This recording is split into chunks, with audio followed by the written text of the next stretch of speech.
kanilang muling natuklasan. Isinilang ang isang freezer. Ito ang kwento ng mga unang Adventistang nangarap at nagtiwala. At ito rin ay kwento ng bawat isa sa atin, ng ating iglesia dito sa Silang. Habang ating binabalikan ang kanilang buhay, tagumpay at mga pusibo, naway makuha natin ang pinakamahalagang aral. Hindi sapat ang maghintay. Kailangan kumilos, kailangan maglingkod, kailangan mananampalataya. Ito ang ating panawagan. Ito ang ating pag-asa. Ito ang Blessed Hope, the Adventist Story.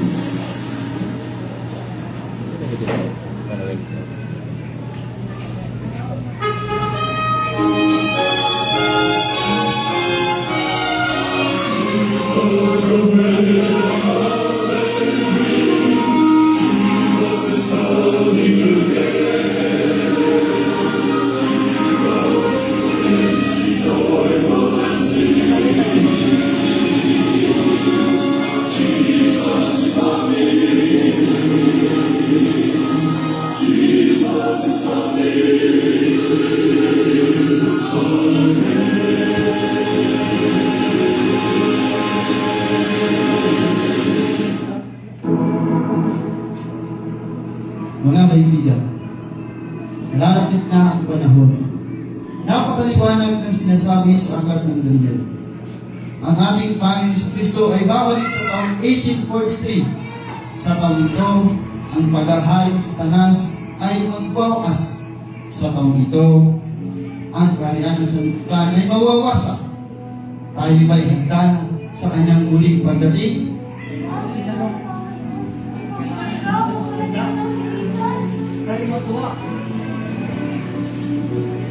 Ang sigaw ng pagtagumpay ay ating maririnig sa langit. Mga kapatid, kailangan natin maghanda. Ang mga palatandaan ay nangyayari sa ating panahon. Kailangan natin mamuhay ng may kabanalan. Ang ating Panginoon sa Kristo ay babalik sa ngayon sa ating panahon.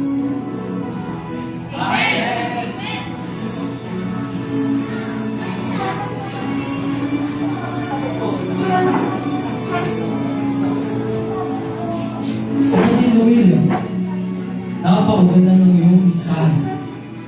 Nais ko na iproklama mo ito sa iba. Kailangan ng aralangin na malaman ang paparating ng Diyos muli. Subalit na kasi simpleng magsasalamat.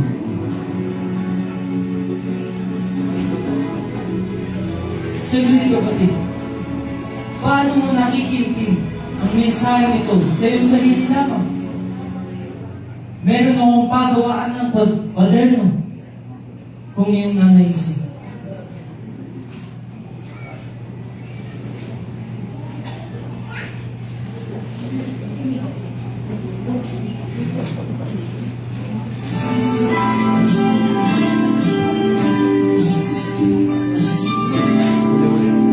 Years have gone, since the earth turned cold.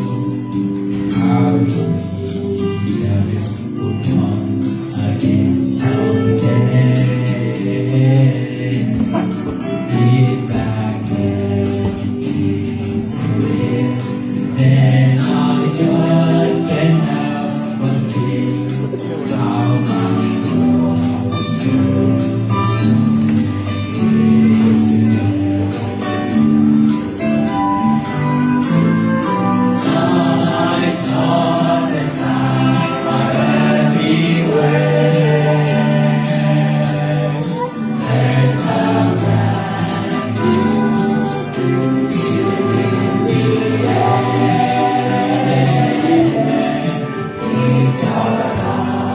remember.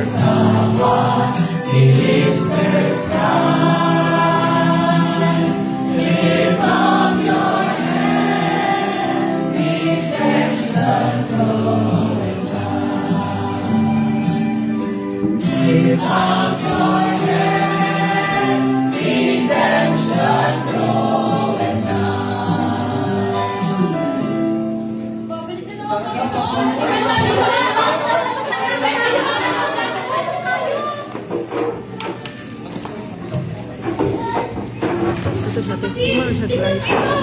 Nalapit na pumalita ko kayo! Ang Panginoon! Ay lalapit na ang kanyang pagdating!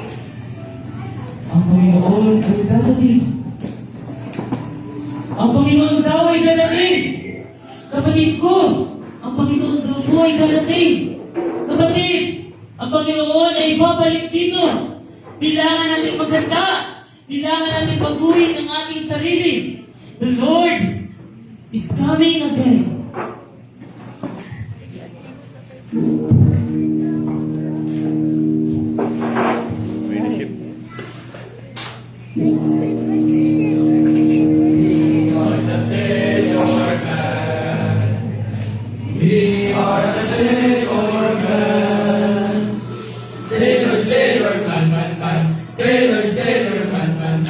We are the Sailor Man.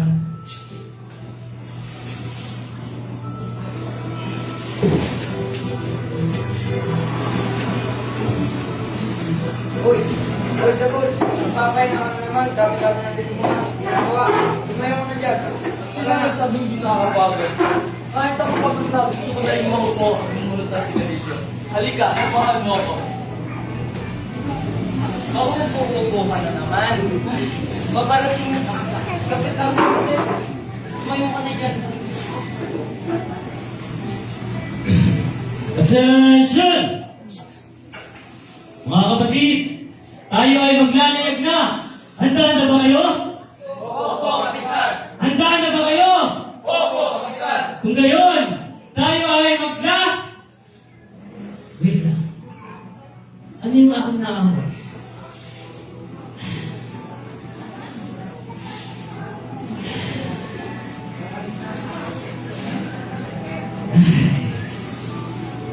Di ba sabi ko sa inyo, ang paninigarilyo ay masama sa ating katawan.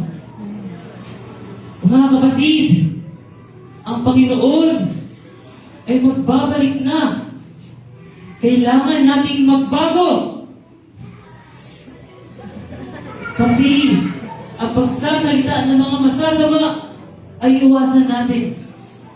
Mga kapatid, ito na ang ating huling paglalayag.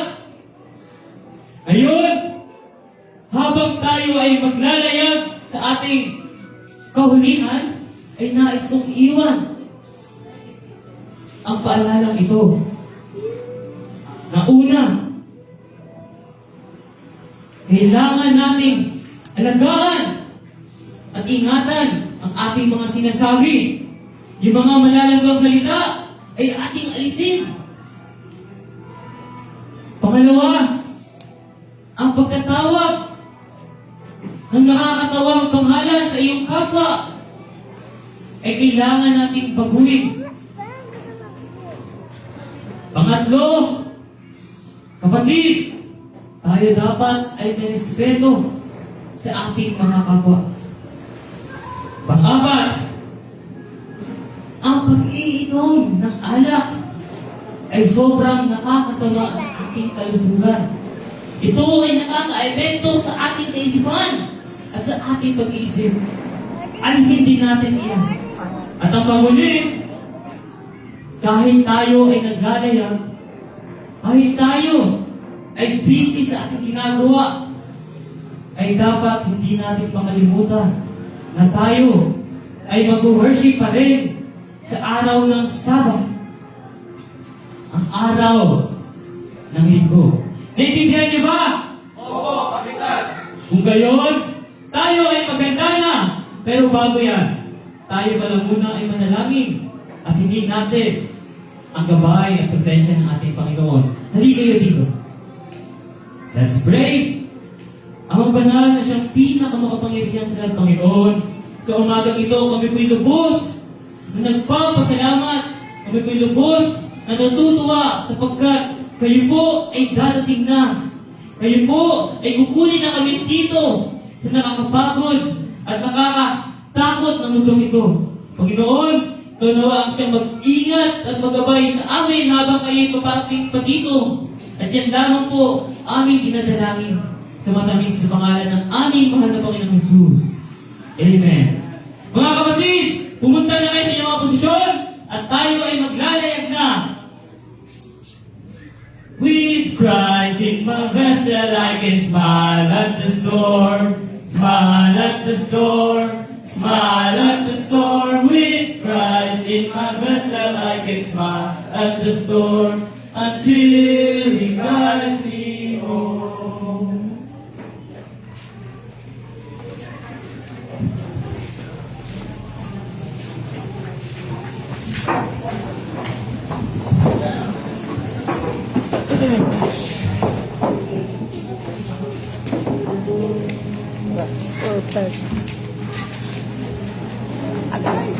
Dumating si Jesus! Nakakatawa! Ano sabi siya? Patingin ako. Alam mo ba dahil yan? Pinagpang ko mga kayo. Ako po, alam mo ba? Umalis na ako sa trabaho. Sobrang daming taong naghihintay sa ating Panginoon. Hindi lang pala ako. Sobrang nakakagaan sa puso na makita ang mga taong ito. Kapatid,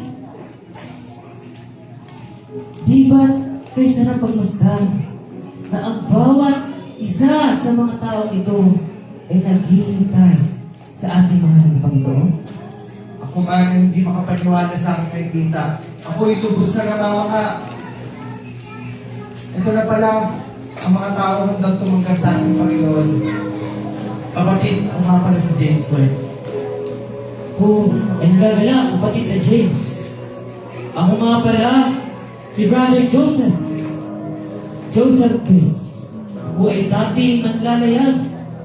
Ngunit nung narinig ko ang Panginoon ay dadating na, ako ay nagbago.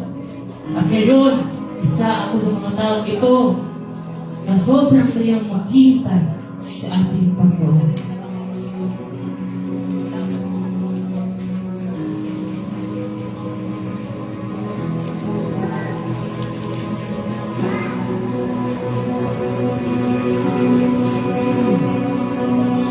Mga kapatid, hindi mo lahat dito tayo magtitipon. Ito na ang ating inaantay lahat. Ito na ang tamang panahon. Ngayon tayo maganap ang ating panghayan, ang pagdating ng ating Panginoon sa Kristo. Tingnan natin ang kanyang pagdito, mga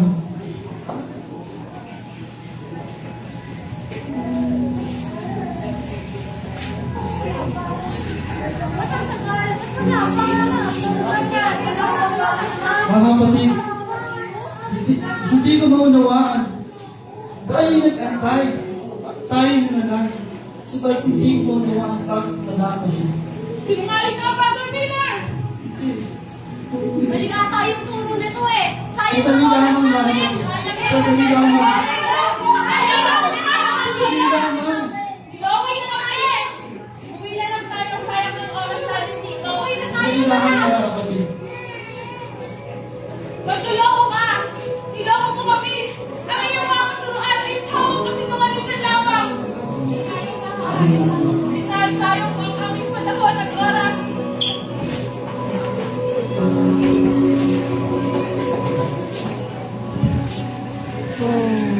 The great disappointment pala ito. Emotional, dramatic. Ambient light.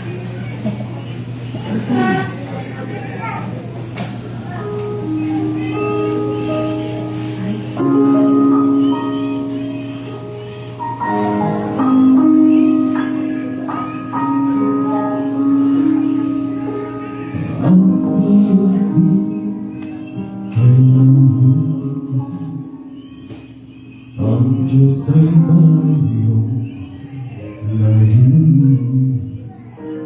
Ang nagmanay landasin.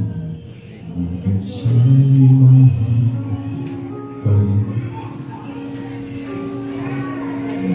Ang kanya ng ating Diyos itulad na sa ating.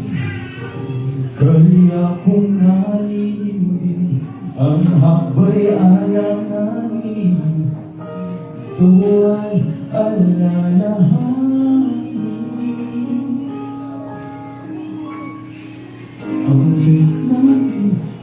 sa Diyos. Siya'y mabuti, tumutulong, kung di maunawaan ang iyang kalooban. Puso niya'y pagtiwalaan.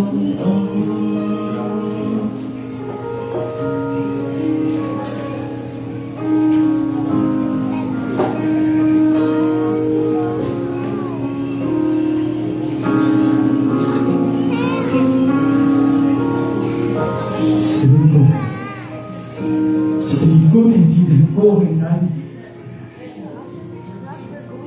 Hindi pa ito matapsan.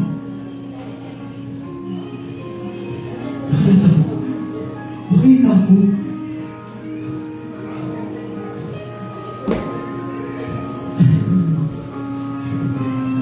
ko sa aking mga kapatid.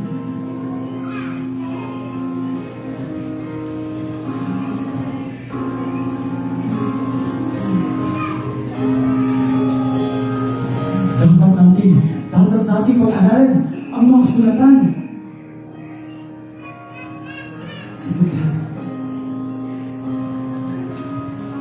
Sapagkat nagsimula na paglilinis sa sanctuaryo. Minaon kanyang kalooban, puso niya'y pagtiwalaan. Kailangan kayo sabihin sa iba. Kailangan kayo sabihin sa iba na ang pangitain na aking nakita. Na ang Panginoon. Kailangan mo maganda. Kailangan mo maganda sa kanila.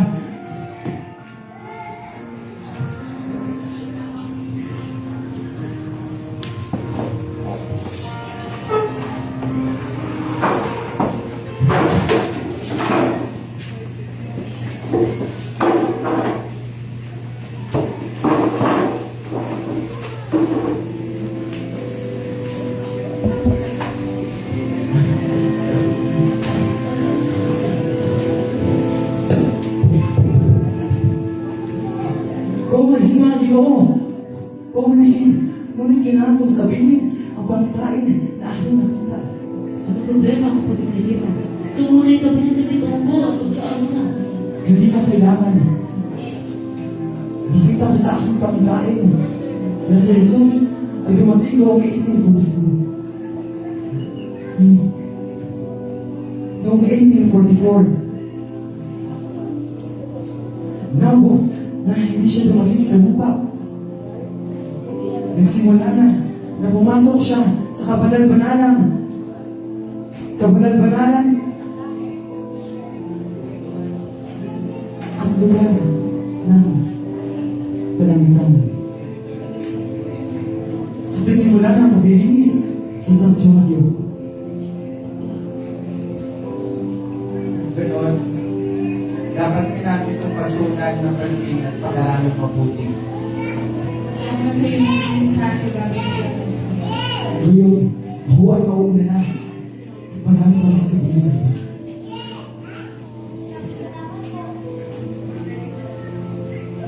Kapatid na James, tignan mo ito.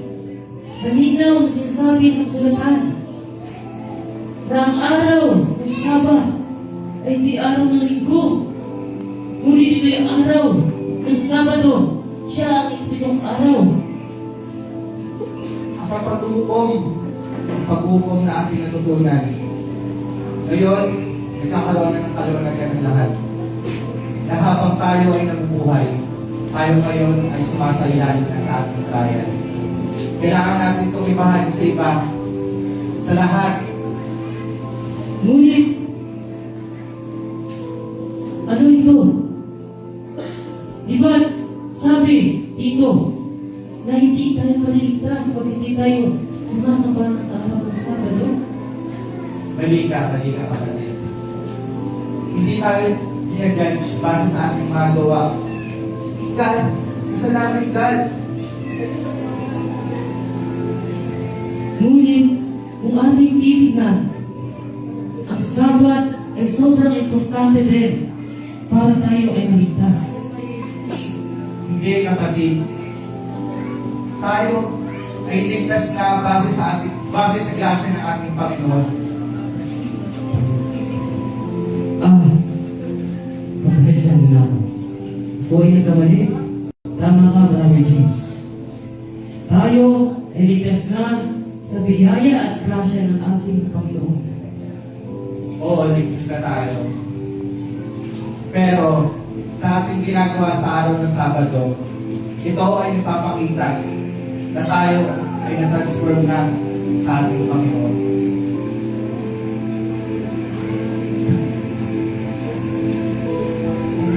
Bumalik tayo sa ating napag-aralan. Papaano naman ito patungkol sa investigative judgment? So, ibig sabihin ba nito na tayo ay hindi na hatulan pag tayo ay namatay na? Base sa ating banal na kasulatan, ang patay ay simpleng patay lamang. Tama ka. Sinasabi din dito sa kasulatan, kapag tayo ay namatay, ang katawan natin ay babalik sa alikabok. At pag tayo ay namatay, ay wala na tayong kaalam-alam sa anumang nangyayari dito sa mundo. Ano nangyayari? Sa tingin ko, sa ngayon ay nagkakaroon na ng panibagong pangitain na naman.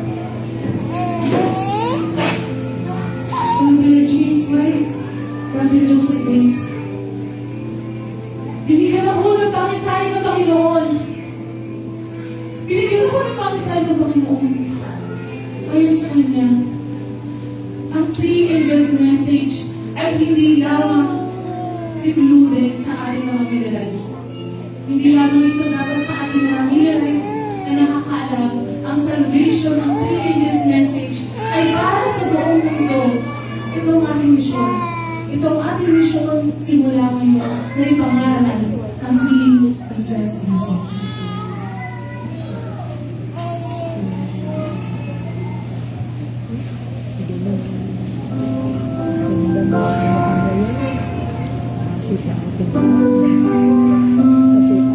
Ay na, ipangalan na natin ang kabalitan ng ating Panginoon.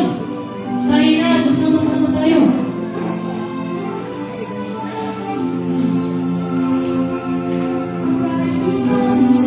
Mga kapatid, ang Panginoon ay dadating na. Tayo na, samahan niyo kami.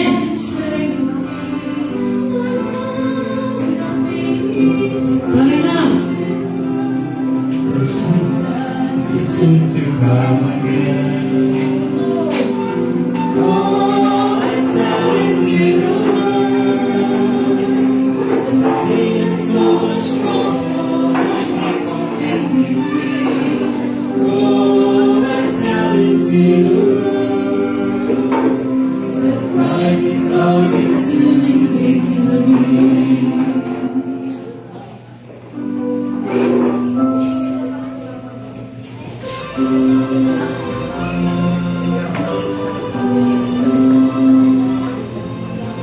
Ngayon, mga kapatid, akin na ang opisyal na inaanunso sa inyo na akin lang itatayo ang bagong Seventh-day Adventist Church. At ngayon mga kapatid, tayo ay nagkakaisa. Ngayon, tayo ay binigyan ng katotohanan ng ating Panginoon kaya ipamakalat natin ito sa anong sulok ng mundo, sa ating mga paaralan, sa ating mga pagamutan, pati sa ating pagawaan ng mga libro. Ipamakalat natin ito, maging aktibo tayo. God is good. All the time. All the time. God is good. Tayo na gumawa ng kanyang gawain.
Tao po!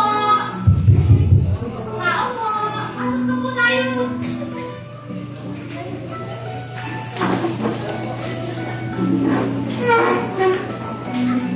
Ayan, hello po sa inyo. Hello po. Happy meeting po. Hello po. Ayan, mga kapatid. Ayan, kinuha po ako na makita po ulit kayo po para sa ating worship po. Ayan, kung meron po kayong mga Bible po, maaari po ba natin buksan sa Matthew, verse 24 to chapter 24, verse 42. So, ano pong sinasabi po dito? Sinasabi po dito na hindi natin alam kung kailan ang pagdating ng ating Panginoon. At ngayon, kung ating pagkikilay-kilayan, ay huwag sana tayong matulad sa pagkakamali ni William Miller, sa pagkakamali ng Great Disappointment, dahil nakafocus sila kung kailan ba darating ang ating Panginoon. Ang eksaktong pagdating niya. Ngunit mga kapatid, na-realize nila at tinuturuan din tayo ng verse na ito na huwag tayong mag-focus sa kung kailan, kundi kung ano pa ang dapat natin gawin. So yun lamang po at happy meeting po sa ating lahat. Happy meeting po. Thank you po sa pagsali sa worship. Tao po. Tao? Tao po. Magandang araw po. Ako po si Pastor Masahin.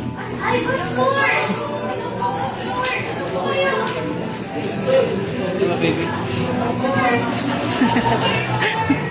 Kami po ay pinadala ng konferensya para sa gawain dito sa Cavite. At kasama ko nga pala ang aking may bahay at dalawa pong aking anak. Ang kayo po at may mga kayo po sa inyo na kayo po ay tayo ng bahay sa bahay. At sino po ba ang gusto tumulong para po doon? Pastor, Pedro Lauris po, Dabulis po. Ayun po, Pastor, mga gusto rin pong tumulong at kayo po ay Makansero po, Pastor. gawin po, masaya po ang ating paglilingkod sa ating Panginoon.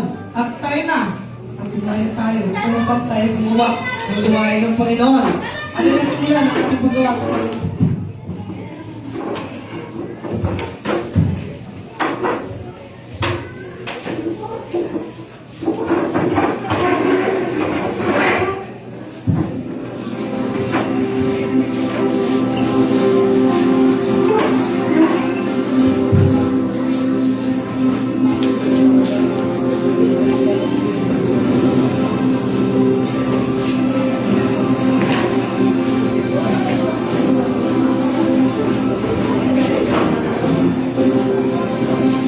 We are the light, shining so bright, bring all with love we unite. A community transformed with the rise, with faith in our hearts, we reach for the sky. A community transformed with zealous one, sharing God's love till the work is done.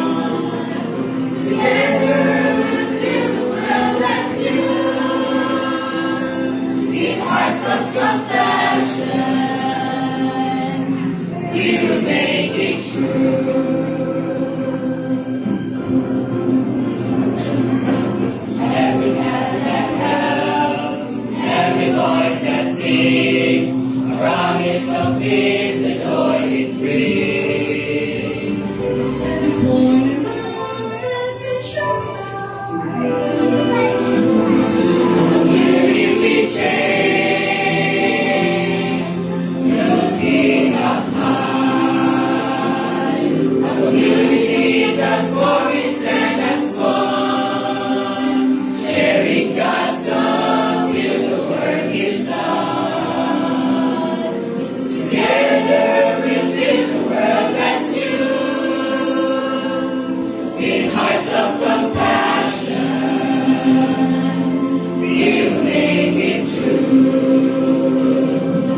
finish?